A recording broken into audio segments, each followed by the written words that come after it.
서울 외곽의 조용한 단독주택. 82세 김복래 할머니가 치매와 함께 살아가는 이 집에는 묘한 긴장감이 흐르고 있었습니다. 어머니, 또 휴지통에 반찬 버리셨어요? 15년째 시어머니를 모시고 사는 며느리 이은희의 목소리에는 억눌린 피로가 스며 있었죠. 매일 반복되는 간병 생활, 그 끝이 보이지 않는 터널 같은 일상이었습니다. 우리 어머님을 요양원에 모시는 거 어때요? 결국 가족들은 복래 할머니를 햇살 요양원에 모시기로 했습니다. 처음엔 죄책감에 시달리던 아들 도식. 하지만 은희는 오히려 이제 좀 살 것 같아요. 그 말이 어딘가 섬찟했습니다. 며칠 후부터 은희는 매일같이 혼자 요양원을 드나들기 시작했죠.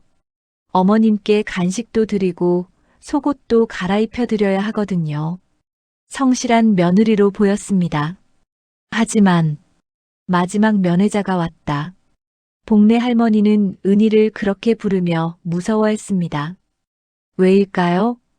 그리고 어느 날 오후 충격적인 전화가 걸려왔습니다. 어르신이 잠시 산책 나가셨는데 아직 돌아오시지 않아서요. 예. 어머니가 산책이요? 치매가 있으신 분이요? CCTV는 묘하게도 그날만 고장이었고 복래 할머니는 흔적도 없이 사라졌습니다. 그런데 며칠 후 도식이 발견한 것은 어머니가 생전에 숨겨두신 1억 3천만 원의 통장과 전 재산을 며느리에게 증여한다는 계약서였습니다. 과연 이 조용한 가정에 무슨 일이 일어난 걸까요? 그리고 복래 할머니는 지금 어디에? 당신의 마음을 어루만지는 이야기 매일 무료로 함께합니다. 지금 구독과 좋아요를 눌러주시고 따뜻한 목소리와 감동을 놓치지 마세요. 함께라서 더 행복한 이야기 여행, 오늘부터 시작해요. 서울 외곽의 조용한 단독주택. 82세 김복래 할머니가 치매와 함께 살아가는 이 집에는 묘한 긴장감이 흐르고 있었습니다. 어머니, 또 휴지통에 반찬 버리셨어요? 15년째 시어머니를 모시고 사는 며느리 이은희의 목소리에는 억눌린 피로가 스며 있었죠. 매일 반복되는 간병 생활, 그 끝이 보이지 않는 터널 같은 일상이었습니다. 우리 어머님을 요양원에 모시는 거 어때요? 결국 가족들은 복래 할머니를 햇살 요양원에 모시기로 했습니다. 처음엔 죄책감에 시달리던 아들 도식. 하지만 은희는 오히려 이제 좀 살 것 같아요. 그 말이 어딘가 섬찟했습니다. 며칠 후부터 은희는 매일같이 혼자 요양원을 드나들기 시작했죠. 어머님께 간식도 드리고 속옷도 갈아입혀 드려야 하거든요. 성실한 며느리로 보였습니다. 하지만 마지막 면회자가 왔다. 복래 할머니는 은희를 그렇게 부르며 무서워했습니다. 왜일까요? 그리고 어느 날 오후 충격적인 전화가 걸려왔습니다. 어르신이 잠시 산책 나가셨는데 아직 돌아오시지 않아서요. 예. 어머니가 산책이요? 치매가 있으신 분이요? 촬영 기록은 묘하게도 그날만 고장이었고 복래 할머니는 흔적도 없이 사라졌습니다. 그런데 며칠 후 도식이 발견한 것은 어머니가 생전에 숨겨두신 1억 3천만 원의 통장과 전 재산을 며느리에게 증여한다는 계약서였습니다. 과연 이 조용한 가정에 무슨 일이 일어난 걸까요? 그리고 복래 할머니는 지금 어디에? 서울 외곽의 조용한 주택가, 오래된 단독주택 한 채가 아침 햇살을 받으며 고즈넉하게 서 있습니다. 집 앞 작은 마당에는 몇 해 전 심어놓은 감나무 한 그루가 계절의 흔적을 고스란히 담고 있었죠. 빨간 벽돌로 지어진 이 집은 30년 넘는 세월을 품고 있었고 그 안에는 세 사람이 살고 있습니다. 자영업을 하는 아들 강도식, 그의 아내 이은희, 그리고 도식의 어머니인 김복래였죠. 새벽 5시 반 알람 소리와 함께 도식의 하루가 시작됩니다. 피곤에 절은 얼굴로 침대에서 일어나 세수를 하는 도식의 모습에서는 깊은 피로감이 묻어났습니다. 작은 중국집을 운영하는 그에게 하루하루는 그저 버텨내야 할 시간의 연속이었죠. 화장실 거울 속 자신의 얼굴을 바라보며 한숨을 내쉬는 도식. 언제부터인가 머리에 흰머리가 부쩍 늘어났고 눈가의 주름도 깊어졌습니다. 58세의 나이가 무겁게 느껴지는 아침이었죠. 여보, 아침 드세요. 은희의 목소리가 부엌에서 들려왔습니다. 15년째 시어머니와 함께 살아온 그녀의 목소리에는 어딘지 모르게 지친 기색이 섞여 있었죠. 53세의 은희에게 이 집에서의 생활은 결코 녹록하지 않았습니다. 도식이 부엌으로 내려가자 은희는 이미 아침 상을 차려놓고 있었습니다. 된장찌개, 김치, 계란말이, 그리고 시어머니를 위한 부드러운 미숫가루 죽까지. 소박하지만 정성이 담긴 아침 밥상이었습니다. 어머니는 어디 계세요? 도식이 주위를 둘러보며 물었습니다. 아직 주무세요. 어젯밤에도 새벽 3시까지 잠을 못 주무셨거든요. 계속 화장실 찾으시고 집 나가신다고 하시고. 은희의 대답에는 밤새 고생한 흔적이 역력했습니다. 김복래는 몇 해 전부터 노안과 치매 증세가 함께 찾아오면서 밤낮이 바뀌는 일이 잦아졌고 그럴 때마다 은희가 밤새 돌봐야 했습니다. 잠 못 이루는 밤들이 누적되면서 은희의 얼굴에는 어둠이 드리워져 있었죠. 식사를 하는 동안에도 도식의 마음은 무거웠습니다. 가게 운영도 쉽지 않은데 집안 상황까지 이렇게 되니 모든 것이 벅차게 느껴졌습니다. 당신 혼자 너무 고생시키는 것 같아서 미안해. 도식의 말에 은희는 젓가락질을 멈추고 잠시 침묵했습니다. 괜찮아요. 어머님도 많이 힘드실 텐데. 하지만 그녀의 표정에서는 괜찮지 않다는 것을 쉽게 읽을 수 있었습니다. 식사를 마친 도식이 가게로 나갈 준비를 하는 동안 은희는 복례의 방 앞에서 잠시 멈춰 섰습니다. 문틈 사이로 희미하게 들려오는 숨소리를 들으며 그녀는 복잡한 표정을 지었죠.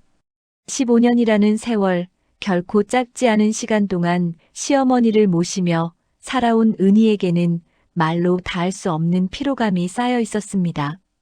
특히 최근 2년간 복례의 상태가 급격히 악화되면서 은희의 일상은 완전히 바뀌어 버렸죠. 그럼 다녀오겠습니다. 도식이 현관 문고리를 잡으려는 순간 복례의 방에서 무언가 넘어지는 소리가 요란하게 들렸습니다. 어머니. 은희가 급히 달려가 보니 복례가 침대에서 내려오려다가 바닥에 주저앉아 있었습니다. 다행히 크게 다치지는 않았지만 복례의 얼굴에는 당황한 기색이 역력했습니다. 어머니, 괜찮으세요? 어디 아프신 곳은 없으세요?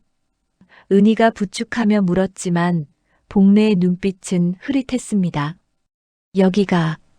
여기가 어디냐? 우리 집이 아닌 것 같은데. 복례의 말에 은희의 마음은 더욱 무거워졌습니다. 30년 넘게 살아온 자신의 집조차 알아보지 못하는 시어머니를 보며 은희는 속으로 깊은 한숨을 내쉬었습니다. 도식도 다시 집 안으로 들어와 어머니를 살펴봤습니다. 어머니, 저예요, 아들 도식. 아프신 곳은 없으세요? 하지만 복례는 도식을 한참 바라보더니 고개를 갸웃거렸습니다. 누구라고 했지? 내가 아는 사람인가? 치매가 점점 심해지면서 가족조차 알아보지 못하는 날이 늘어가고 있었죠. 도식의 가슴은 먹먹해졌습니다. 자신을 낳아 기르신 어머니가 자신을 알아보지 못한다는 현실은 받아들이기 힘든 일이었습니다. 예전에는 한 달에 한두 번 정도 기억을 잃으시던 어머니가 이제는 하루에도 몇 번씩 가족을 못 알아보셨죠. 당신은 가게나 가세요. 제가 돌볼게요. 은희가 말했지만 그녀의 목소리에는 억지로 참고 있는 무언가가 느껴졌습니다.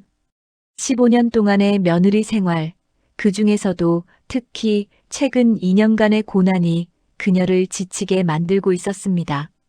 도식은 미안한 마음과 걱정스러운 마음이 뒤섞인 채로 집을 나섰고 은희는 홀로 복례를 돌봐야 했습니다. 하루 종일 복례는 같은 질문을 끝없이 반복했습니다. 밥은 언제 주냐? 화장실이 어디냐? 집에 언제 가냐? 같은 질문을 10분마다 때로는 5분마다 반복하는 복례를 돌보는 일은 은희에게 극한의 인내심을 요구했습니다. 점심시간이 되어 복례에게 죽을 떠드려고 했을 때 복례는 숟가락을 바닥에 떨어뜨리고 음식을 흘렸습니다. 어머니, 천천히 드세요. 은희가 정리하는 동안에도 복례는 계속 같은 질문을 반복했죠. 오후 2시쯤 은희가 잠깐 화장실에 갔다 나왔을 때였습니다. 복례가 냉장고를 열고 반찬통을 하나씩 꺼내어 바닥에 쏟고 있었습니다. 어머니, 이게 무슨... 은희는 당황스러워하며 급히 달려갔지만 이미 부엌 바닥은 온갖 반찬으로 엉망이 되어 있었습니다. 어머니, 또 휴지통에 반찬 버리셨어요? 은희의 목소리에는 참다 터져나오는 짜증과 절망감이 섞여 있었습니다. 복례는 자신이 무엇을 했는지 전혀 기억하지 못한 채 멀뚱히 은희를 바라봤습니다. 내가 뭘 했다고 그러냐? 나는 아무것도 안 했는데. 이런 일들이 하루에도 몇 번씩 반복되었고 청소와 정리를 해도 곧바로 다시 엉망이 되곤 했습니다. 은희의 스트레스는 날로 커져만 갔고 그녀의 마음속에는 어둠이 점점 짙어져 가고 있었습니다.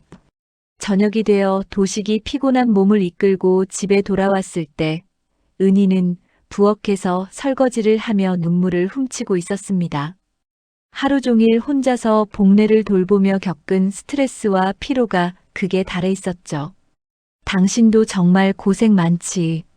미안해. 도식이 은희의 어깨를 토닥이며 위로했지만 은희는 고개만 끄덕일 뿐이었습니다. 그날 저녁 식사 시간, 복례는 또다시 도식과 은희를 알아보지 못했습니다. 이 사람들이 누구냐?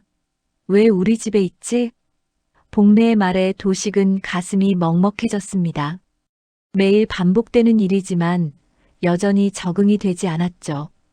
은희는 묵묵히 복례의 식사를 도왔지만 그녀의 얼굴에는 깊은 피로가 새겨져 있었습니다. 밤이 되어 복례를 잠자리에 들게 한 후 도식과 은희는 조용히 거실에 마주 앉았습니다. 15년간의 결혼 생활 중에서 가장 힘든 시기를 보내고 있는 두 사람의 표정은 어두웠습니다. 여보, 은희가 조심스럽게 말을 꺼냈습니다. 우리 어머님을 요양원에 모시는 거 어때요? 은희의 제안에 도식은 깊은 충격을 받았습니다. 어머니를 요양원에 보낸다는 것, 그것은 아들로서 감히 생각해 볼 수도 없는 일이었죠. 요양원이라니, 그런 말을 어떻게... 도식의 목소리는 떨렸습니다.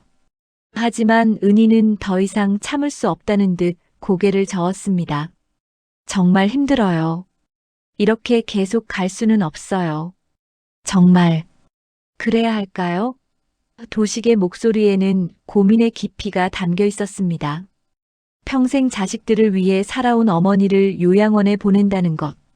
그 마음의 무게는 가늠하기 어려웠습니다. 하지만 은희의 지친 모습과 날로 악화되는 복례의 상태를 보면 현실적으로 다른 선택이 있는지 의문스러웠죠. 그날 밤 도식은 잠들지 못한 채 천장을 바라보며 복잡한 마음으로 밤을 지새웠습니다. 며칠 밤을 고민하며 잠 못 이룬 도식은 결국 마음을 정했습니다. 아침 식사 자리에서 복례가 또다시 그들을 알아보지 못하고 여기가 어디냐, 집에 보내달라고 반복하는 모습을 보며 도식의 마음은 더욱 무거워졌죠. 은희는 말없이 복례에 흘린 음식을 닦아내며 깊은 한숨을 내쉬었습니다. 이런 광경이 매일 반복되고 있었고 가족 모두가 한계에 다다른 상황이었습니다. 여보, 인근에 괜찮은 요양원이 있는지 알아보자. 도식이 조심스럽게 말했을 때 은희의 눈에는 안도감과 함께 복잡한 감정이 스쳤습니다. 정말요? 그럼 제가 알아볼게요. 은희의 목소리에는 오랫동안 억눌렸던 무언가가 풀리는 듯한 떨림이 있었죠. 그날부터 은희는 부지런히 주변 요양원들을 알아보기 시작했습니다. 일주일 후 은희는 집에서 차로 20분 거리에 있는 햇살 요양원이라는 곳을 찾아냈습니다. 소문으로는 시설도 좋고 직원들도 친절하다는 평이 있었죠. 여기가 좋을 것 같아요. 시설도 깨끗하고 간병사분들도 경험이 많다고 하네요.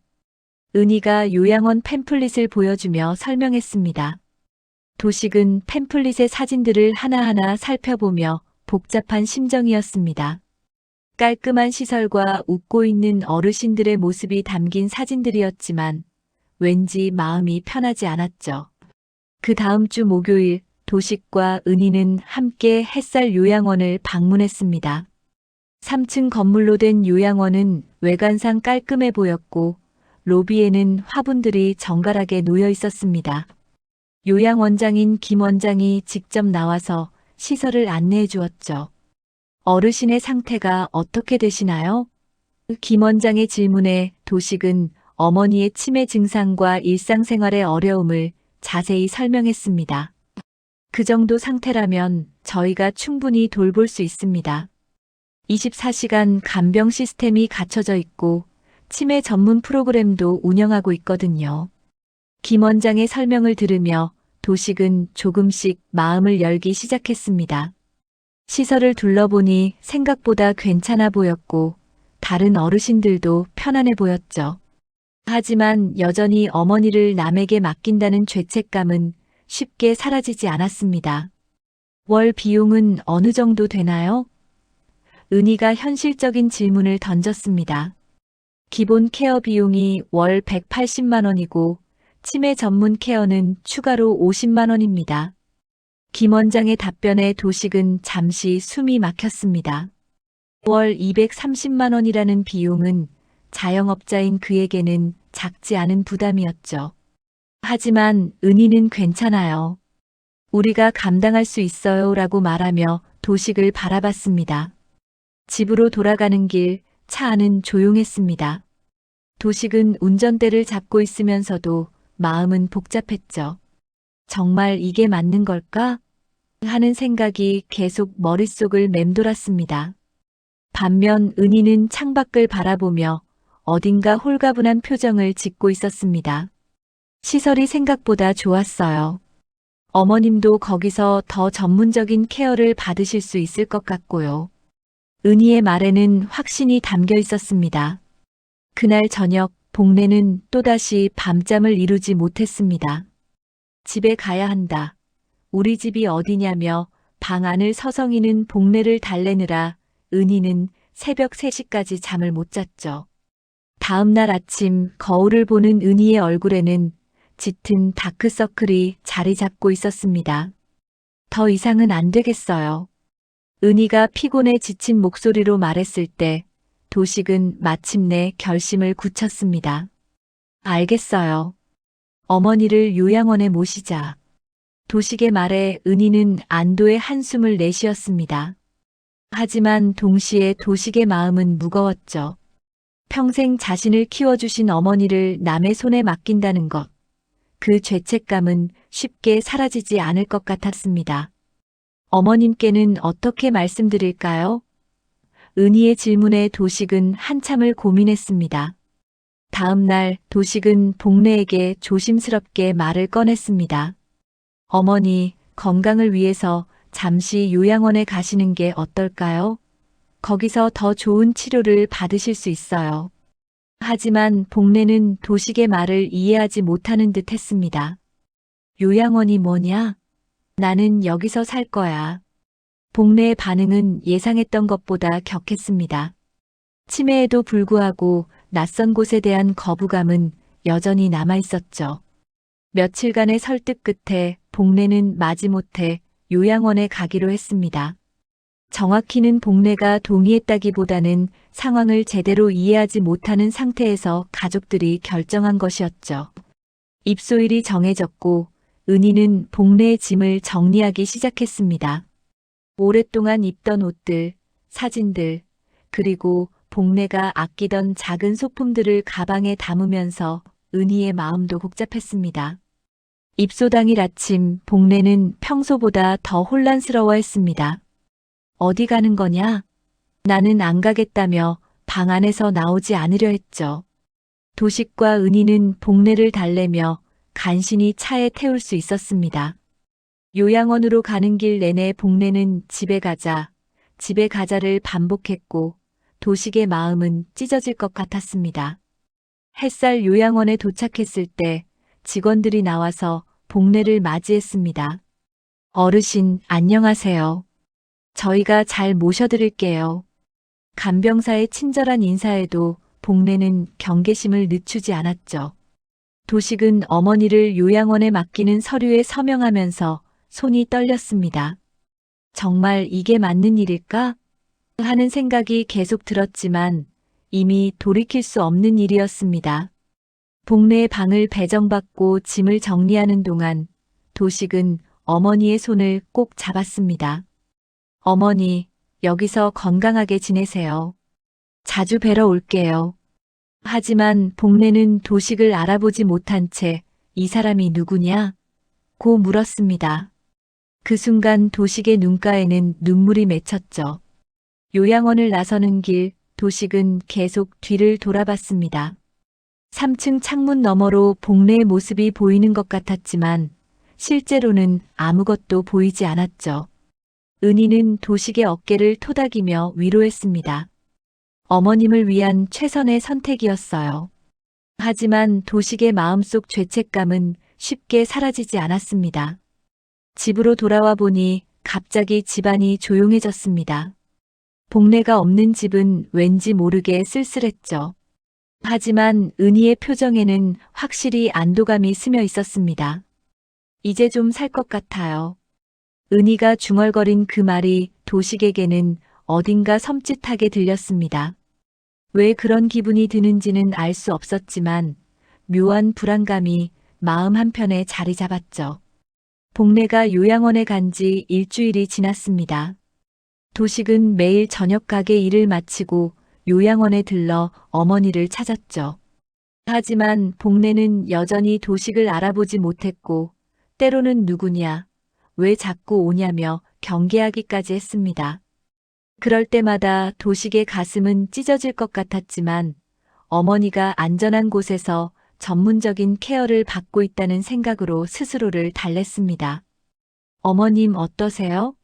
도식이 간병사에게 물었을 때 처음엔 많이 힘들어 하셨는데 이제 조금씩 적응하고 계세요라는 답변을 들었습니다. 하지만 복례의 모습을 보면 적응이라기보다는 그저 체념하고 있는 것처럼 보였죠. 창가에 앉아 멀거니 밖을 바라보는 어머니의 뒷모습이 도식에게는 너무나 쓸쓸해 보였습니다. 며칠 후 은희가 도식에게 제안했습니다. 도식 씨, 오늘은 제가 다녀올게요. 어머님께 간식도 드리고 속옷도 갈아입혀 드려야 하거든요. 은희의 말에 도식은 고마운 마음이 들었습니다.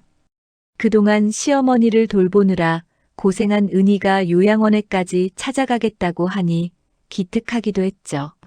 고마워요. 그럼 어머니께 안부 좀 전해주세요. 그날부터 은희는 요양원 방문을 자처했습니다. 도식이 가게 일로 바쁜 오후 시간에 혼자 요양원을 찾아가 복례를 돌보는 일이 잦아졌죠. 제가 여자라서 어머님 속옷 갈아입혀 드리는 것도 편하고 머리도 빗겨드릴 수 있잖아요. 은희의 설명은 합리적이었고 도식도 그럴듯하다고 생각했습니다. 무엇보다 은희가 시어머니를 성심껏 돌보려는 마음에 감동했죠. 2주째부터 은희는 거의 매일 요양원을 찾았습니다. 때로는 오전에, 때로는 오후에, 그리고 가끔은 저녁 늦게까지 요양원에 머물렀죠.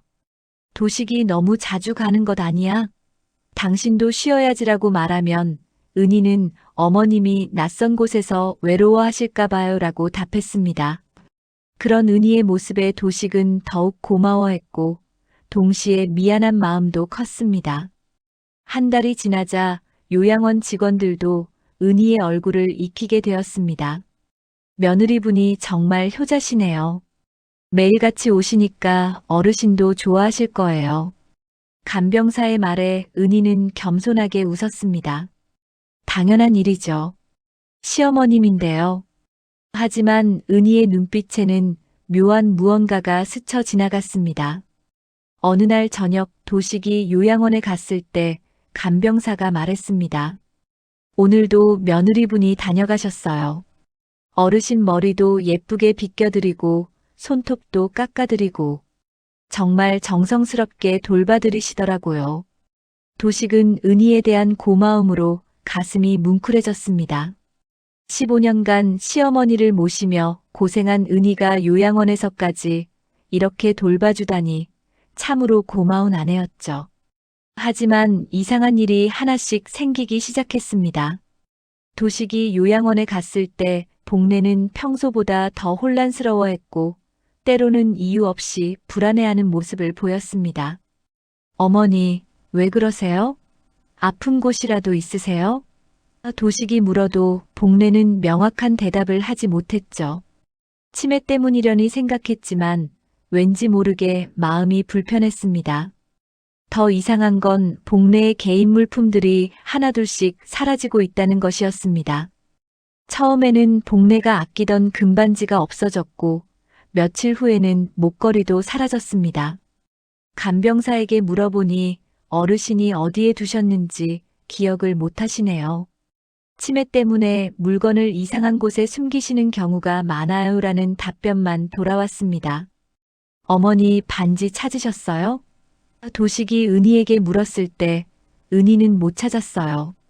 아마 어디선가 나올 거예요 라고 대답했습니다.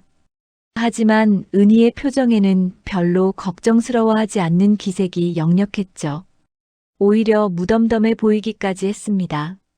그러던 어느 날 오후 도식이 갑자기 요양원에 갔을 때였습니다. 평소보다 일찍 가게를 정리하고 어머니를 뵈러 간 것이었죠. 그런데 복례의 방에는 아무도 없었고 간병사에게 물어보니 며느리분이 어르신과 함께 산책 나가셨어요라는 답변을 들었습니다. 도식은 요양원 주변을 돌아다니며 어머니와 은희를 찾았지만 어디에서도 찾을 수 없었습니다. 1시간 후 은희가 복례와 함께 돌아왔습니다. 어머, 도식 씨 왜 이렇게 일찍 오셨어요? 은희는 놀란 기색을 감추지 못했습니다. 어머니와 어디 다녀온 거예요? 도식의 질문에 은희는 날씨가 좋아서 근처 공원에 잠깐 다녀왔어요 라고 답했습니다. 하지만 복례는 평소보다 더 피곤해 보였고 어딘가 초조한 기색마저 보였죠. 다음부터는 미리 말해주세요. 걱정됐잖아요. 도식의 말에 은희는 죄송해요. 다음부터는 꼭 말씀드릴게요라고 대답했습니다. 하지만 그날 이후로도 은희는 종종 복례를 데리고 요양원 밖으로 나가곤 했습니다. 간병사들에게는 신선한 공기를 쐬면 치매에도 좋다고 해서요라고 설명했죠. 어느 날 저녁 도식이 요양원에 갔을 때 복례는 유난히 불안해했습니다. 집에 가고 싶다, 무서워라며 계속 중얼거렸죠. 간병사는 오늘 하루 종일 저러셨어요. 며느리분이 다녀가신 후부터 그러시네요 라고 말했습니다. 도식은 어머니를 달래려 했지만 복례는 쉽게 진정되지 않았습니다. 그날 밤 집에서 도식이 은희에게 물었습니다. 어머니가 오늘 많이 불안해하시던데 무슨 일 있었나요? 은희는 글쎄요, 특별한 일은 없었는데요. 그냥 평소처럼 돌봐드렸을 뿐이에요 라고 답했습니다. 하지만 은희의 눈빛에는 뭔가 숨기고 있는 듯한 기색이 있었죠. 며칠 후 도식은 요양원 원장실에서 충격적인 이야기를 들었습니다. 어르신이 자꾸 마지막 면회자라는 말씀을 하시네요. 무슨 의미인지 아시나요? 원장의 질문에 도식은 당황했습니다. 마지막 면회자요? 무슨 뜻인지 모르겠는데요. 하지만 그 말을 들은 순간 도식의 마음에는 형언할 수 없는 불안감이 스며들었습니다. 어머님이 며느리분을 그렇게 부르시더라고요. 마지막 면회자가 왔다고 하시면서 많이 무서워하셨어요. 원장의 설명에 도식은 더욱 혼란스러워졌습니다. 왜 어머니가 은희를 마지막 면회자라고 부르는 걸까요? 그리고 왜 그렇게 무서워하는 걸까요? 도식의 마음속에는 점점 더 큰 의문과 불안이 자리 잡기 시작했습니다. 마지막 면회자라는 말이 계속 머릿속을 맴도는 도식은 그날 밤 잠을 이루지 못했습니다. 새벽이 되어서야 겨우 잠이 들었는데 꿈속에서도 어머니의 불안한 얼굴이 떠올랐죠. 아침에 일어난 도식은 피곤한 얼굴로 식탁에 앉았고 은희가 준비한 아침을 먹으며 계속 그 말의 의미를 생각했습니다. 어제 어머니가 좀 이상하셨어요. 도식이 조심스럽게 말을 꺼냈습니다. 이상하다니요? 은희가 젓가락을 든 손을 멈추며 물었습니다. 당신을 마지막 면회자라고 하시면서 무서워하셨다고 하더라고요. 도식의 말에 은희는 잠시 당황하는 기색을 보였지만 곧 침착하게 대답했습니다. 치매 때문에 헛소리 하시는 거겠죠. 별로 신경 쓸 일은 아닌 것 같은데요. 하지만 도식의 마음은 편하지 않았습니다. 어머니의 치매가 심하다고 해도 그렇게 구체적인 표현을 할 리가 없다고 생각했죠. 가게에 나가서도 일에 집중이 되지 않았고 손님들과 대화를 나누면서도 자꾸 어머니 생각이 났습니다. 점심시간이 되자 도식은 결국 요양원으로 향했습니다. 어머니, 안녕하세요. 도식이 복례의 방에 들어섰을 때 복례는 창가에 앉아 있었습니다. 평소보다 더 야윈 것 같은 얼굴로 밖을 바라보고 있는 어머니의 모습이 쓸쓸해 보였죠. 어머니, 저예요. 아들 도식이에요. 도식이 다가가자 복례는 천천히 고개를 돌렸습니다. 아, 아들. 복례의 눈에 잠깐 인식의 빛이 스쳤지만 곧 다시 흐려졌습니다. 어머니, 며느리가 자주 와서 돌봐드린다며요? 도식이 조심스럽게 물었습니다. 그 순간 복례의 얼굴에 두려움이 스쳤습니다. 그 사람. 마지막. 복례가 중얼거리다가 갑자기 도식의 손을 꽉 잡았습니다. 무서워. 집에 가고 싶어. 복례의 손은 차갑고 떨리고 있었죠. 도식은 어머니의 반응에 더욱 불안해졌습니다. 그날 오후 도식은 집에서 어머니의 물건들을 정리하다가 우연히 발견한 것이 있었습니다. 어머니 방 서랍 깊숙이 숨겨져 있던 통장 하나였죠. 처음 보는 통장이었는데 표지에는 어머니의 이름이 적혀 있었습니다. 도식은 심장이 빠르게 뛰는 것을 느끼며 통장을 열어봤습니다. 잔액은 1억 3천만 원이었습니다. 도식은 눈을 의심했죠. 어머니가 언제 이런 거액을 모으셨을까요? 그리고 왜 이 통장에 대해서는 아무 말씀도 하지 않으셨을까요? 통장의 거래 내역을 살펴보니 몇 년 전부터 꾸준히 돈이 들어온 흔적이 있었습니다. 아버지의 생명보험금과 부동산 처분 대금 등이 차곡차곡 쌓여 있었던 것이죠. 여보, 혹시 이거 봤어요? 도식이 은희에게 통장을 보여주며 물었습니다. 은희는 통장을 받아들고 한참을 들여다봤습니다. 글쎄요. 처음 보는 것 같은데요. 하지만 은희의 눈빛이 흔들리는 것을 도식은 놓치지 않았습니다. 분명 무언가 알고 있는 것 같았지만 은희는 시치미를 떼고 있었죠. 어머니가 이런 큰 돈을 숨겨두셨다니. 신기하네요. 은희가 중얼거렸지만 그녀의 목소리에는 진짜 놀라움보다는 다른 감정이 섞여 있는 것 같았습니다. 도식은 점점 의심스러워졌습니다.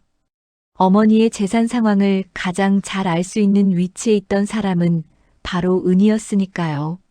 15년간 시어머니를 돌보면서 어머니의 모든 생활을 관리해왔던 은희가 이 통장을 모를 리 없다고 생각했습니다. 다음 날 도식은 은희 몰래 요양원을 찾아갔습니다. 간병사에게 어머니의 최근 상태에 대해 자세히 물어보니 걱정스러운 이야기들이 나왔습니다. 어르신이 요즘 자주 악몽을 꾸시는 것 같아요. 밤에 자다가 갑자기 소리를 지르시기도 하고요. 간병사의 말에 도식은 더욱 불안해졌습니다. 며느리분이 오시면 어르신 상태가 어때요? 도식의 질문에 간병사는 잠시 망설이더니 조심스럽게 대답했습니다. 글쎄요. 처음에는 좋아하시는 것 같았는데 요즘에는 며느리분이 오시면 오히려 더 불안해하시는 것 같아요. 특히 둘이서 산책 나가셨다가 돌아오시면 하루 종일 진정이 안 되시거든요. 그 말을 들은 도식은 소름이 돋았습니다. 무언가 잘못되고 있다는 직감이 들었죠. 그날 저녁 집에 돌아와서도 도식은 계속 생각에 잠겨 있었습니다. 어머니의 숨겨진 통장, 마지막 면회자라는 말, 그리고 은희와의 산책 후 악화되는 어머니의 상태까지. 모든 것이 우연의 일치일 수도 있지만 뭔가 연결고리가 있는 것 같았습니다. 요즘 왜 그렇게 심각한 표정이에요? 은희가 도식에게 물었습니다. 어머니 상태가 점점 안 좋아지는 것 같아서요. 도식의 대답에 은희는 연세도 많으시고 치매도 있으시니 당연한 거 아니에요? 라고 말했습니다. 하지만 그 말투가 도식에게는 너무 냉정하게 들렸죠. 며칠 후 도식은 요양원 사무실에서 어머니의 면회 기록을 확인해 달라고 요청했습니다. 최근 한 달간 면회 기록을 좀 볼 수 있을까요? 사무원이 컴퓨터를 확인해 보니 놀라운 사실이 드러났습니다. 은희의 면회 횟수가 도식보다 훨씬 많았고 특히 저녁 늦은 시간이나 주말에 자주 왔다는 기록이 있었습니다. 며느리분이 정말 자주 오시네요. 어떤 날은 하루에 2번씩도 오시고 사무원의 말에 도식은 의아했습니다. 은희가 하루에 2번씩 요양원에 간다고 한 적이 없었기 때문이죠. 그렇다면 은희는 왜 자신에게 거짓말을 했을까요? 그리고 그렇게 자주 어머니를 만나서 무엇을 하고 있는 걸까요? 그날 밤 도식은 은희에게 직접 물어보기로 했습니다. 여보, 요양원에 하루에 2번씩 간 적이 있어요?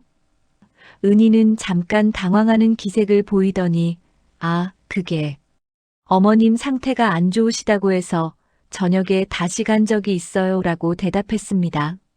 하지만 그 설명도 석연치 않았습니다. 왜 그런 일이 있을 때마다 도식에게 말하지 않았을까요? 도식의 마음속에는 점점 더 큰 의혹이 자리 잡고 있었습니다. 어머니의 숨겨진 재산, 은희의 빈번한 면회, 그리고 어머니의 이상한 반응들. 모든 것이 우연일 수도 있지만 뭔가 더 큰 비밀이 숨겨져 있는 것 같았습니다. 도식은 진실을 알아내야겠다고 다짐했습니다. 어머니를 지키기 위해서라도 말이죠. 의욕이 커진 도식은 더 이상 참을 수 없었습니다. 다음 날 아침 일찍 요양원에 전화를 걸어 원장과 면담을 요청했죠. 어머니의 치료 과정에 대해 자세히 알고 싶습니다. 그리고 지난 한 달간의 모든 기록을 확인하고 싶어요.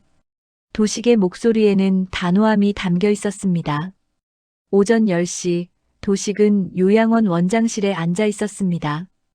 김 원장은 복내의 의료 기록과 생활 기록을 하나씩 꺼내며 설명하기 시작했습니다. 어르신의 치매는 중기 단계로 진행되고 있고 신체적으로는 큰 문제가 없으십니다. 다만 김 원장이 말을 멈추더니 조심스럽게 말을 이었습니다. 최근 들어 정서적으로 불안정한 모습을 자주 보이십니다. 정서적으로 불안정하다는 게 어떤 의미인가요? 도식이 바로 물었습니다. 밤에 자주 악몽을 꾸시고 낮에도 갑자기 공포를 호소하시는 경우가 늘었습니다. 특히 특정 방문자가 오신 후에 그런 증상이 심해지는 경향이 있어요. 김 원장의 말에 도식의 심장이 빨리 뛰기 시작했습니다. 특정 방문자라는 말이 머릿속에서 맴돌았죠. 혹시 촬영 기록 자료를 볼 수 있을까요? 어머니가 불안해하시는 이유를 알고 싶어서요. 도식의 요청에 김 원장은 잠시 고민하더니 고개를 끄덕였습니다. 보호자시니까 당연히 확인하실 수 있습니다. 다만 개인정보 보호 때문에 다른 분들이 나오는 부분은 가려서 보여드릴게요. 촬영 기록 모니터 앞에 앉은 도식은 지난 한 달간의 영상을 빠르게 훑어봤습니다.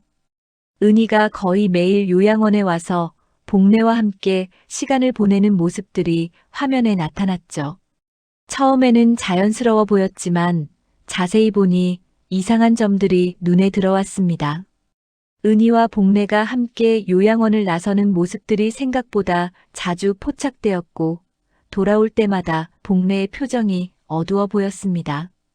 이 부분을 자세히 볼 수 있을까요? 도식이 일주일 전 영상을 가리키며 말했습니다.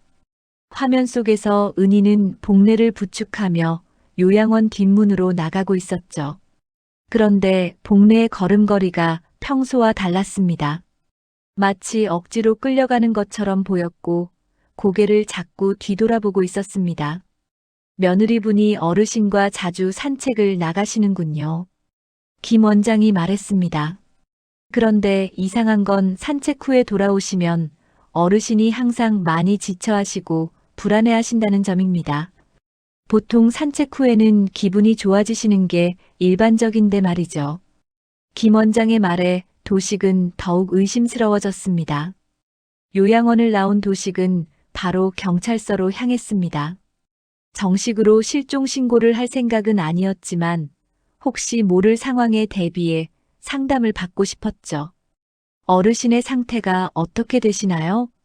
경찰관의 질문에 도식은 어머니의 치매 상태와 최근의 이상한 징후들을 자세히 설명했습니다. 치매 환자분들의 경우 가끔 이런 일들이 있긴 합니다. 하지만 보호자께서 의심스러운 점이 있다고 하시니 한번 확인해 보시는 게 좋겠네요. 경찰관은 도식에게 어머니의 재산 관련 서류들을 확인해 보라고 조언했습니다. 특히 최근의 재산 관련 서류에 서명하신 것이 있는지 확인해 보세요.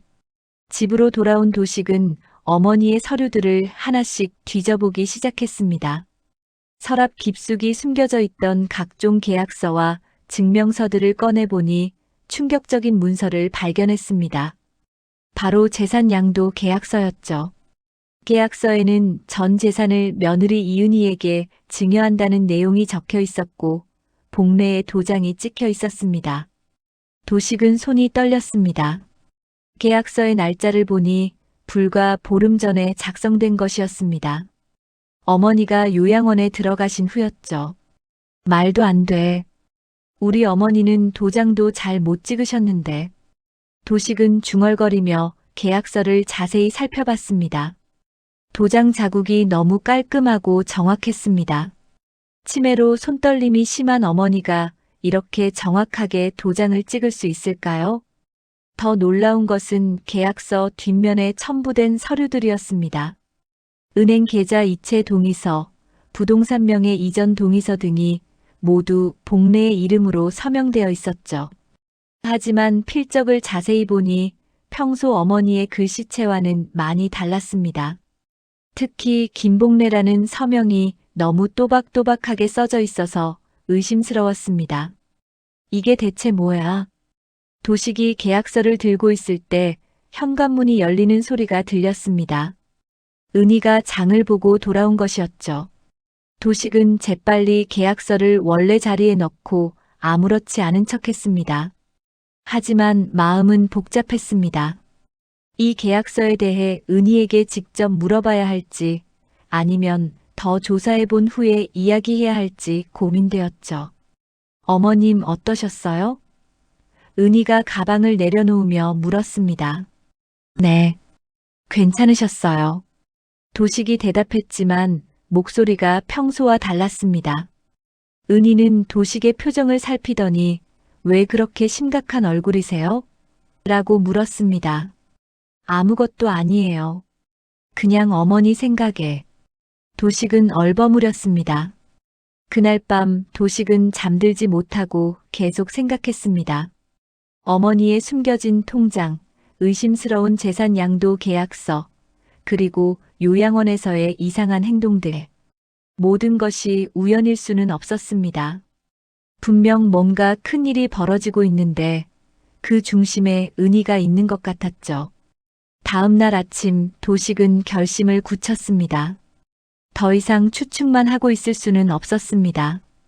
진실을 알아내기 위해서는 직접 조사해야 했죠.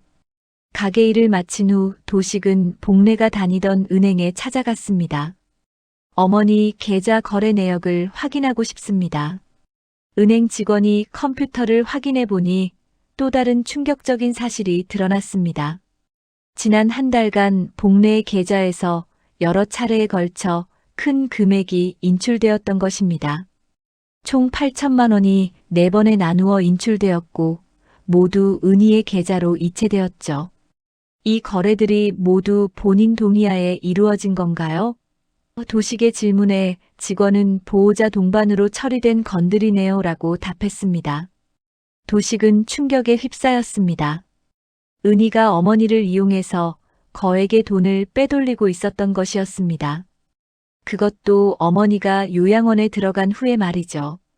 15년간 자신이 믿어왔던 아내가 시어머니의 재산을 노리고 있었다는 현실이 받아들여지지 않았습니다. 그날 저녁 집에 돌아온 도식은 은희를 마주보며 복잡한 심정이었습니다.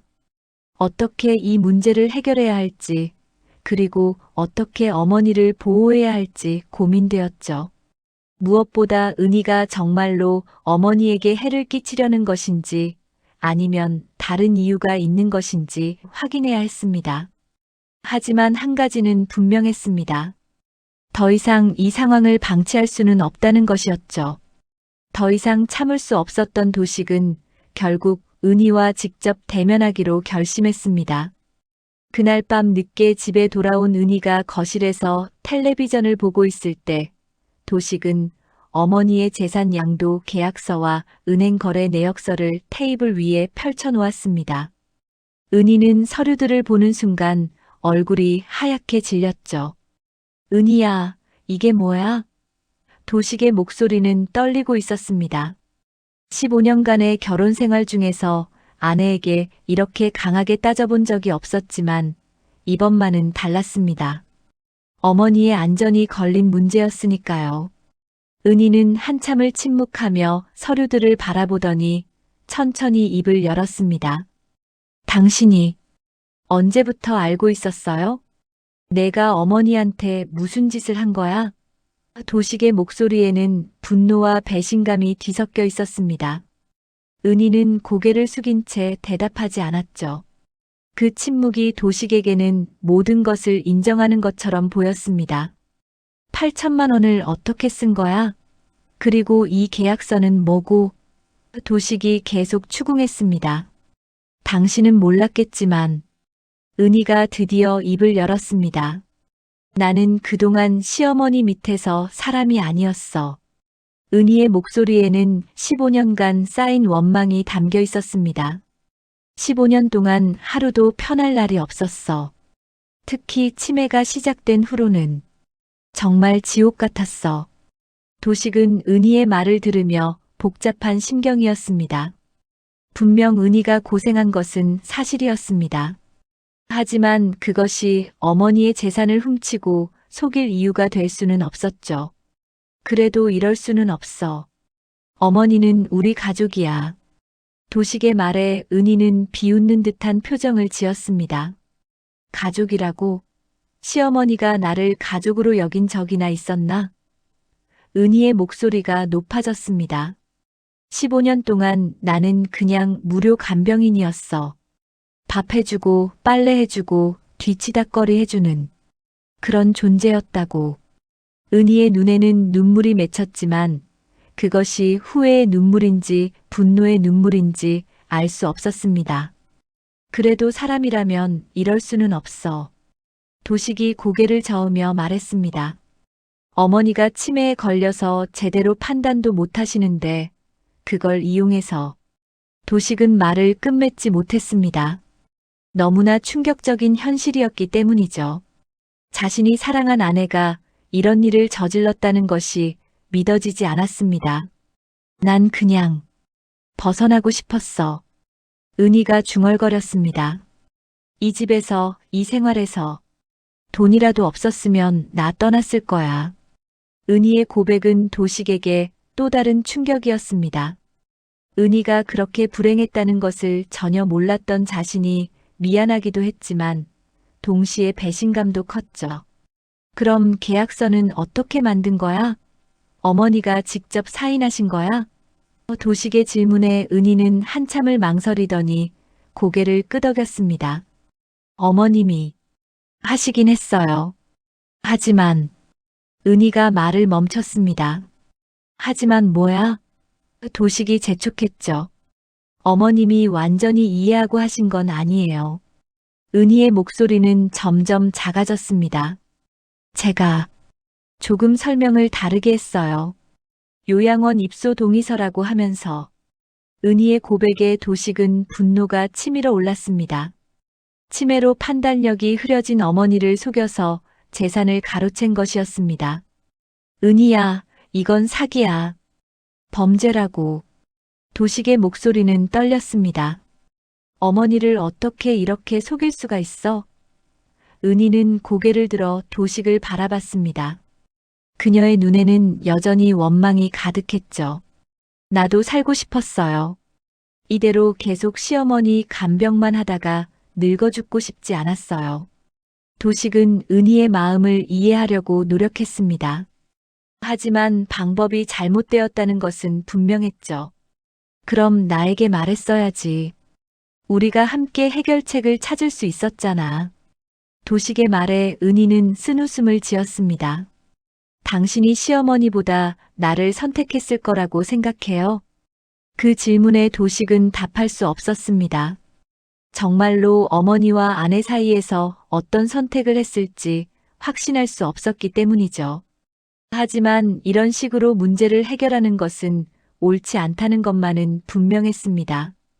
어머니한테 다른 일도 한 거야? 도식이 조심스럽게 물었습니다.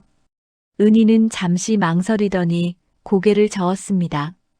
다른 일은 없어요. 그냥 요양원에서 돌봐드릴 때 조금씩 설득한 거예요. 돈을 맡겨달라고, 나중에 다 드릴 거라고. 하지만 도식은 은희의 말을 완전히 믿을 수 없었습니다. 이미 한 번 속인 사람이니까요. 그럼 어머니가 무서워하는 이유는 뭐야? 마지막 면회자라고 하시고. 도식의 질문에 은희는 당황하는 기색을 보였습니다. 그건 치매 때문이겠죠. 제가 무서운 일을 한 건 아니에요. 하지만 은희의 대답은 확신이 서지 않았습니다. 도식은 더 이상 참을 수 없었습니다. 지금 당장 어머니한테 가서 사과해. 그리고 돈도 다시 돌려드려. 도식의 명령에 은희는 고개를 저었습니다. 이미 써버렸어요. 돌려줄 돈이 없어요. 은희의 대답에 도식은 더욱 분노했습니다. 뭐에 썼는데? 제 명의로 아파트 계약금을 넣었어요. 그리고 빚도 좀 갚았고. 은희의 고백을 들으며 도식은 절망감을 느꼈습니다. 이미 돌이킬 수 없는 지경에 이른 것 같았죠. 그럼 어머니는 어떻게 해? 어머니 돈인데 어떻게 내 마음대로 써? 도식의 질문에 은희는 더 이상 대답하지 않았습니다. 그날 밤 두 사람은 서로 다른 방에서 잠을 잤습니다. 도식은 잠들지 못한 채 천장을 바라보며 생각했습니다. 어떻게 이 문제를 해결해야 할지, 그리고 어머니를 어떻게 보호해야 할지, 무엇보다 15년간의 결혼 생활이 이렇게 끝나는 것인지 알 수 없었습니다. 다음 날 아침 도식은 일찍 일어나 요양원으로 향했습니다. 어머니를 만나서 모든 것을 확인해야 했죠. 복례는 평소보다 더 초점 없는 눈으로 도식을 바라봤습니다. 어머니, 저예요. 도식이에요. 하지만 복례는 도식을 알아보지 못하는 듯 했습니다. 어머니, 혹시 며느리가 와서 이상한 이야기 한 거 없어요? 도식의 질문에 복례는 갑자기 떨기 시작했습니다. 무서워. 마지막이라고. 복래의 반응을 보며 도식은 은희가 어머니에게 정확히 무슨 말을 했는지 알고 싶었습니다. 하지만 치매에 걸린 어머니로부터 정확한 진술을 듣기는 어려웠죠. 도식은 진실을 마주한 채로 혼란 속에 빠져 있었습니다. 은희의 고백이 진실인지 아니면 또 다른 거짓말인지 알 수 없었습니다. 한 가지 분명한 것은 어머니를 더 이상 위험에 놔둘 수 없다는 것이었죠. 하지만 어떻게 해야 할지 방법을 찾기가 쉽지 않았습니다. 은희와의 대화 후 며칠이 지났지만 도식의 마음은 전혀 편해지지 않았습니다. 매일 요양원을 찾아 어머니의 안전을 확인했지만 복래의 상태는 점점 더 악화되고 있었죠. 마치 무언가 큰 공포에 시달리고 있는 것처럼 보였습니다. 간병사들도 어르신이 계속 누군가를 무서워하신다며 걱정을 표했습니다. 그런 어느 날 오후 도식에게 요양원에서 급한 전화가 걸려왔습니다. 어르신이 잠시 산책 나가셨는데 아직 돌아오시지 않아서요. 전화를 받은 도식은 가슴이 철렁 내려앉았습니다. 예, 어머니가 산책이요? 치매가 있으신 분이 혼자 나가셨다고요? 간병사의 설명은 앞뒤가 맞지 않았습니다. 아니에요. 혼자는 아니시고 며느리분과 함께 나가셨는데 아직 돌아오지 않으셔서요. 그 말을 들은 도식은 더욱 불안해졌습니다. 최근 은희와의 갈등 상황에서 은희가 어머니와 함께 나갔다는 것이 심상치 않게 느껴졌죠. 언제 나가셨는데요? 오전 10시쯤이었는데 벌써 5시간이 넘었어요. 도식은 불이 나게 가게 문을 닫고 요양원으로 달려갔습니다. 도착해보니 요양원 측은 놀라울 만큼 침착했고 은희는 도식보다 먼저 와서 기다리고 있었습니다. 여보, 어머님이 안 계세요. 은희의 목소리에는 걱정이 섞여 있었지만 왠지 어색한 느낌이 들었습니다. 마치 연기를 하는 것 같았죠. 촬영 기록은 확인해 봤나요? 도식이 요양원 직원에게 물었습니다. 그날 카메라가 정전으로 꺼졌었답니다. 직원의 대답에 도식은 의심스러워했습니다. 정전요? 그런데 다른 층 카메라는 왜 멀쩡하죠? 도식이 따져 묻자 직원은 당황하는 기색을 보였습니다. 그게 그 층만 일시적으로. 도식은 이상함을 느꼈습니다. 하필이면 어머니가 사라진 그 시간에만 카메라가 고장났다는 것이 우연치고는 너무 기가 막혔죠. 혹시 백업 서버는 확인해 보셨나요? 도식의 질문에 요양원 측은 백업도 마찬가지로 그 시간대만 손상되었다고 답했습니다. 모든 것이 너무나 계획적으로 보였습니다. 경찰에 신고해야겠어요. 도식이 말하자 은희가 급히 말렸습니다. 아직 시간도 많이 안 지났는데 어머님이 근처 어디 계실 수도 있잖아요. 하지만 도식은 이미 결심을 굳혔습니다. 아니에요. 치매 환자가 5시간 넘게 안 돌아오는 건 심각한 일이에요. 도식은 바로 경찰서에 실종 신고를 했습니다. 경찰이 도착해서 조사를 시작했을 때 더욱 이상한 사실들이 드러났습니다. 요양원 뒷문 근처에서 복래의 스카프 조각이 발견되었고 인근 촬영 기록을 확인해 보니 은희가 복래를 부축하며 걸어가는 모습이 포착되었습니다. 그런데 복래의 걸음걸이가 평소와 달랐습니다.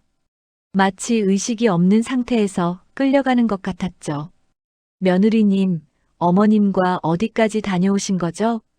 경찰관의 질문에 은희는 근처 공원에 갔다가 어머님이 갑자기 다른 길로 가시려고 해서 제가 잠깐 놓쳤어요라고 답했습니다.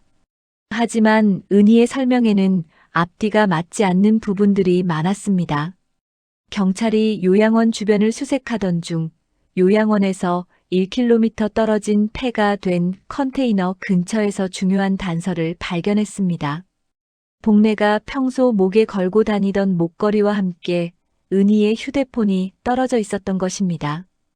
은희는 휴대폰을 잃어버린 줄도 몰랐다고 했지만 GPS 기록을 확인해 보니 놀라운 사실이 드러났습니다. 은희의 휴대폰 추적 기록에는 그날 오전 10시부터 오후 2시까지 폐가 된 컨테이너 근처에 머물렀다는 기록이 남아 있었습니다. 정확히 4시간 동안이었죠. 그리고 그 후 요양원으로 돌아간 기록이 있었습니다. 4시간 동안 그곳에서 뭘 하신 건가요? 경찰관의 질문에 은희는 대답하지 못했습니다. 더욱 충격적인 것은 요양원의 백업 촬영 기록 서버에서 발견된 짧은 영상이었습니다. 기술팀이 복구한 영상 속에는 은희가 복내의 팔을 이끌고 요양원 뒷문을 빠져나가는 모습이 선명하게 담겨 있었습니다. 복내는 분명히 힘겹게 몸을 움직이고 있었고 고개를 자꾸 뒤돌아보며 무언가를 호소하는 듯한 표정을 짓고 있었죠. 어머니, 마지막으로 무슨 생각을 하셨을까? 도식은 영상을 보며 눈물을 삼켰습니다. 평생 자신을 키워주신 어머니가 마지막 순간에 얼마나 무서워하셨을지 생각하니 가슴이 찢어질 것 같았습니다. 특히 복내가 뒤돌아보며 도움을 청하는 듯한 표정이 도식의 마음을 더욱 아프게 했죠.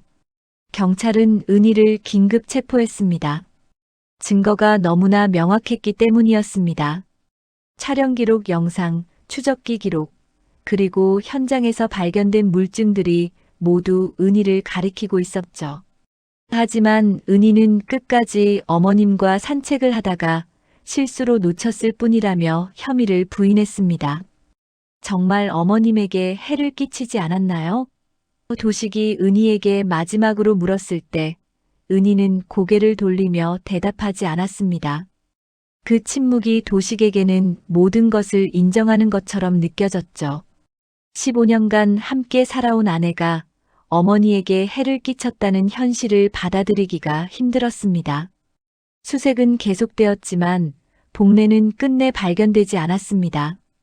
폐가 근처를 샅샅이 뒤졌지만 어머니의 행방은 묘연했죠. 경찰은 실종에서 강력사건으로 수사 방향을 전환하겠다고 발표했습니다.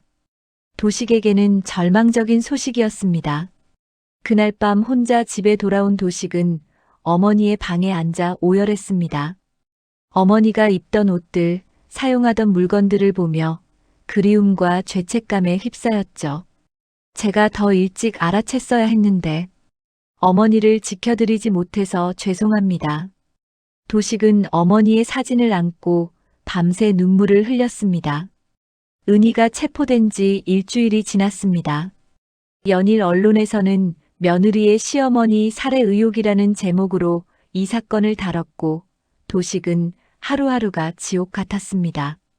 가게에 나가도 손님들의 시선이 따가웠고 동네 사람들의 수군거림을 견디기 힘들었죠.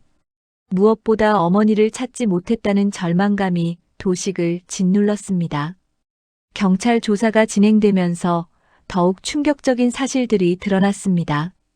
은희는 지난 6개월 동안 체계적으로 복내의 재산을 빼돌리고 있었던 것입니다. 재산 양도 계약서뿐만 아니라 각종 금융상품 해지, 부동산 담보대출까지 총 2억 원 가까운 돈이 은희의 계좌로 흘러들어갔었죠. 계획적이고 치밀한 범행이라는 것이 수사기관의 중간 결론이었습니다. 구치소에서 은희는 여전히 입을 굳게 다물고 있었습니다. 어머님을 해치지 않았다. 그냥 산책 중에 실종된 것뿐이라는 주장만 반복했죠. 하지만 물증들은 점점 더 은희에게 불리하게 작용했습니다. 특히 폐가 컨테이너 근처에서 발견된 혈흔이 복내의 것으로 확인되면서 사건은 더욱 심각해졌습니다. 도식은 변호사와 상의한 후 은희와 면회를 신청했습니다. 15년간의 결혼 생활, 그 마지막을 어떻게 정리해야 할지 알고 싶었죠. 유리창 너머로 마주본 은희의 모습은 말이 아니었습니다. 야윈 얼굴에 초점 없는 눈동자, 마치 모든 것을 포기한 사람 같았습니다. 은희야. 도식이 조심스럽게 말을 꺼냈습니다. 마지막으로 한 번만 말해줘. 어머니가 어디 계신지. 하지만 은희는 고개를 저으며 모른다고 답했습니다. 정말 모르는 거야? 아니면 말하기 싫은 거야? 도식의 간절한 물음에도 은희는 침묵으로 일관했습니다. 면회를 마치고 나온 도식은 더욱 절망적이었습니다. 어머니를 찾을 수 있는 유일한 단서는 은희뿐인데 그녀가 끝까지 입을 다물고 있으니 답답할 뿐이었죠. 집으로 돌아와 어머니 방을 정리하던 도식은 서랍 맨 아래에서 어머니의 낡은 일기장을 발견했습니다. 일기장을 펼쳐보니 어머니의 삐뚤빼뚤한 글씨로 짧은 문장들이 적혀 있었습니다. 치매가 시작된 후에 쓰신 것 같았는데 대부분은 날짜와 간단한 일상이 기록되어 있었죠. 그런데 마지막 페이지에 적힌 글을 보고 도식은 주저앉았습니다. 나는 우리 은희가 불쌍하다. 15년 동안 고생을 많이 시켰다. 그래도 내 아들 옆에 남았으면 좋겠다. 은희야, 미안하다. 어머니의 마지막 글을 읽으며 도식은 오열했습니다. 시어머니와 며느리 사이의 갈등을 알면서도 은희를 이해하려 했던 어머니의 마음이 느껴졌죠. 어머니는 마지막 순간까지도 가족의 화합을 걱정하고 계셨던 것입니다. 어머니, 대체 왜 이런 일이 일어난 거예요? 한 달이 지나도 복례는 발견되지 않았습니다. 경찰은 사실상 수사를 종료하고 은희에 대한 재판 준비에 들어갔죠. 검찰은 은희를 살인 혐의로 기소했고 언론에서는 연일 이 사건을 현대판 며느리의 복수라며 자극적으로 보도했습니다. 도식은 이런 시선들이 견디기 힘들었습니다. 재판이 시작되었을 때 은희는 여전히 혐의를 부인했습니다. 어머님을 해치지 않았습니다. 산책 중에 실종된 것뿐입니다. 하지만 검찰이 제시한 증거들은 압도적이었죠. 촬영 기록 영상, 추적기 기록, 현장의 혈흔, 그리고 재산 갈취의 증거들까지 모든 것이 은희의 범행을 가리키고 있었습니다. 피고인은 15년간 누적된 갈등과 피해자의 재산에 대한 욕심으로 계획적인 범행을 저질렀습니다. 검사의 논고를 들으며 도식은 복잡한 심정이었습니다. 분명 은희의 행동은 용서받을 수 없는 일이었지만 동시에 그녀가 15년간 겪었을 고충도 이해가 되었죠. 1심 재판에서 은희는 무기징역을 선고받았습니다. 피고인의 범행은 치밀하고 잔혹하며 피해자에 대한 최소한의 인간적 배려도 찾아볼 수 없다는 것이 재판부의 판단이었습니다. 은희는 판결을 듣고도 무표정했습니다. 마치 모든 것을 체념한 사람처럼 보였죠. 재판이 끝난 후 도식은 혼자 남겨졌습니다. 가게는 문을 닫았고 집은 텅 비어 있었습니다. 어머니도 아내도 모두 사라진 채 홀로 남은 현실이 너무나 무거웠죠. 동네 사람들의 시선 때문에 이사를 고려해야 했고 새로운 삶을 시작해야 했습니다. 어느 날 도식은 어머니가 다니시던 교회를 찾았습니다. 목사님께 위로를 받고 싶어서였죠. 도식 씨, 하나님께서 어머님을 좋은 곳으로 부르셨을 거예요. 목사님의 위로가 조금이나마 마음에 평안을 주었습니다. 어머니를 찾지 못해 장례도 치르지 못하는 게 가장 마음 아픕니다. 목사님은 도식에게 마음의 장례를 권했습니다. 어머님의 평안을 위해 기도하고 마음속에서 보내드리는 것도 의미가 있다고 말씀해 주셨죠. 도식은 그날부터 매일 어머니를 위해 기도했습니다. 그리고 어머니가 평안한 곳에 계시기를 바랐습니다. 세상은 다시 일상을 찾았지만 도식에게는 모든 것이 달라 보였습니다. 지나가는 사람들, 평범한 일상, 가족이라는 단어까지 모든 것이 예전과 같지 않았죠. 그날 이후 도식의 눈에는 세상이 흐릿하게 보였습니다. 마치 안개가 낀 것처럼 모든 것이 불분명하고 멀게 느껴졌습니다. 한 해가 지나고 도식은 작은 아파트로 이사했습니다. 어머니와 은희와 함께했던 집을 떠나 새로운 시작을 하고 싶었죠. 하지만 여전히 밤이면 어머니의 목소리가 들리는 것 같았고 은희의 마지막 모습이 떠올랐습니다. 정말 어머니에게 무슨 일이 일어난 걸까? 그리고 나는 왜 미리 알아채지 못했을까? 도식은 이제 혼자만의 시간이 많아졌습니다. 작은 식당에서 배달 일을 하며 조용히 살아가고 있죠. 가끔 손님들이 예전에 그 사건 당사자 아니냐며 수군거리는 소리가 들리지만 더 이상 신경 쓰지 않습니다. 그저 하루하루를 버텨내는 것만으로도 충분히 힘들기 때문입니다. 어머니의 일기장은 지금도 도식의 침대 머리맡에 놓여 있습니다. 가끔 밤에 잠들기 전 어머니의 글을 읽으며 그리워합니다. 어머니, 지금 어디에 계세요? 정말 평안하신가요? 답이 없는 질문이지만 도식은 계속 묻고 있습니다. 그리고 언젠가는 답을 들을 수 있을 거라는 희망을 품고 살아가고 있습니다.